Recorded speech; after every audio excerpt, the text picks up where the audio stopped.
এই মুহূর্তে কোটা আন্দোলন, আমার ফেসবুকেরও অনেক আমার খুব প্রিয় মানুষ, এদের অনেকেই দেখি একজন কথা বলেছেন, আমাকে নিয়েও এক জায়গায় দিয়েছেন, কোথায় সাংবাদিক ইলিয়াস এখন কোথায়, কোটা আন্দোলন নিয়ে কেন করছে না? ভাই, মার কাছে ওই যে মামুর বাড়ির গল্পের কথা বলে না, এসব গল্প শোনায় লাভ নেই। আমরা যেই সময় প্রচণ্ড ঝুঁকি নিয়ে কথা বলেছি, তখন নিজের পরিবার সবাই খুব বিপদের মধ্যে ছিল, অনেক অত্যাচার সহ্য করে তারপরে কথা বলেছে। আমাদেরকে এইসব শিখায় লাভ নাই। এখন কোটা আন্দোলন কিসের জন্য? কোটা আন্দোলন হচ্ছে আপনাদের চাকরির জন্য নাকি 30%, একটা 20%, 30% আপনার একটা বিশেষ একটা গোষ্ঠীকে দেওয়া হচ্ছে। তারা কারা? মুক্তিযুদ্ধ করেছে, তারপরে উপজাতি, এই ধরনের কিছু কিছু জায়গায় আপনারা দিচ্ছেন। তো 30 ভাগ, ওইটা নিয়ে আমি কোনো আলোচনাই করতে চাই না। মুক্তিযোদ্ধার ছেলেরা, নাতিপুতিরা সারা জীবন পাবে, এটা যদি নাকি বাংলাদেশ সরকার যদি দেয়, দেখবি আমার কোনো সমস্যা নেই। কিন্তু আমাকে ব্যক্তিগতভাবে যদি বলেন আমি এটার পক্ষে কিনা, কখনোই না।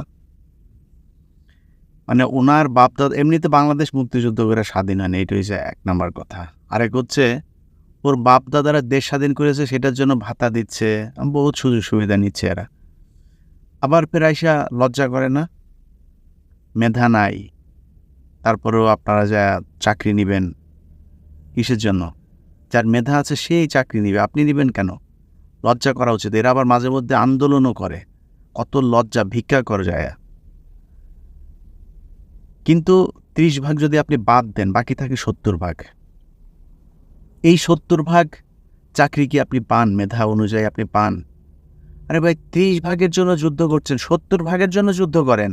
যে 70% যেটা আছে, এইটুকু আমাদেরকে মেধার ভিত্তিতে চাকরি দিতে হবে। মেধার ভিত্তিতে মানে কি? এই যে 2 দিন আগে আপনি একজন দেখলেন প্রশ্নপত্র ফাঁস করা হয়েছে।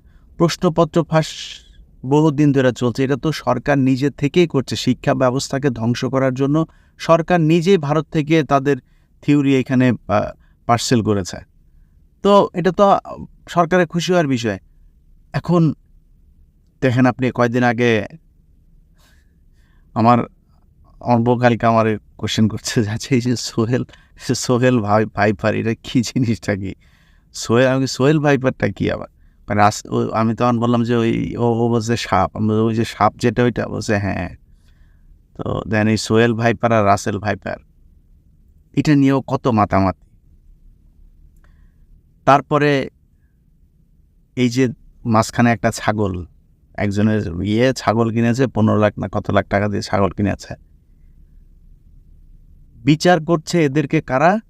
যারা রাতের বেলায় ভোট চুরি করে ক্ষমতায় এসেছে। এরা বাংলাদেশের আজকে রিজার্ভ জিরোতে নিয়ে এসেছে। যেই দেশের মানুষ স্ত্রী, সন্তান, বাবা মা রেখে যুগের পর যুগ বিদেশে গিয়ে মানবেতর জীবনযাপন করে, তাদের টাকা, তাদের সেই কষ্টে ভেজা সেই রিজার্ভ, সেই রেমিটেন্সকে তারা বাইরে পাচার করে।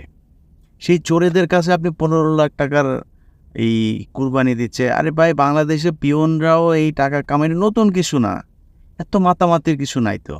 ওই আরেকজন ড্রাইভার, সে কিনা আপনার করতো, ওই আপনার বাংলাদেশ পাবলিক সার্ভিস কমিশনে করতো। তো সেইখান থেকে তার অনেক টাকা হয়েছে। এখন সে রাজনীতি করে, এবং তার ছেলের, তার ফেসবুকের টিয়ে দেখে যা বললাম, তারা সবাই শেখ মুজিবের পয়দা, মানে শেখ মুজিবের রাজনৈতিক পুত্র আর কি। তো শেখ হাসিনা তাদের আম্মু। এখন এদের পেছনে লেগেছেন। আর এদিকে আসেন কোটা আন্দোলন।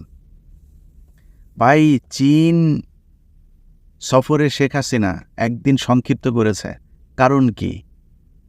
ভারতে গিয়েছিল, কি চুক্তি হইল?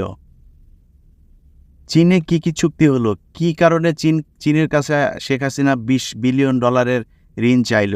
সেই ঋণ যদি চীন দেয়, কি কারণে দেওয়া হবে? এসব নিয়ে বাংলাদেশে কোনো আলোচনা আছে? আপনার পুরা দেশ বিক্রি করে দিচ্ছে, আর আপনি আছেন এইখানে কিসের বলে কোটা মোটা এগুলা নিয়ে। এর আগে কোটায় এক রাজনীতিবিদ আমরা পেয়েছিলাম, সেই রাজনীতিবিদ আমরা দেখেছি, এখন তাকে নিয়ে নানান কথাবার্তা হয়। আমি যেগুলি 1971 সালে বলে আসছি সেগুলি নিয়ে এখন অনেক আলোচনা হচ্ছে। আমি যাদেরকে ধরেছিলাম তাদের ব্যাপারে আপনারা সবাই একদিন প্রমাণ পেয়ে যাবেন। অতএব আসল জায়গায় আসেন। এই কোটা রাসেল কি ভাইপার টাইপার এগুলোরে বাদ দিয়া আসল জায়গায় থাকেন। আপনাদেরকে এইভাবে যদি নাকি সাপের খেলা দেখায়া যদি পুরা দেশ বিক্রি করে দিতে পারে, তাহলে সারা জীবন এই সাপের খেলাই দেখে যাইতে হবে। আল্লাহ হাফেজ।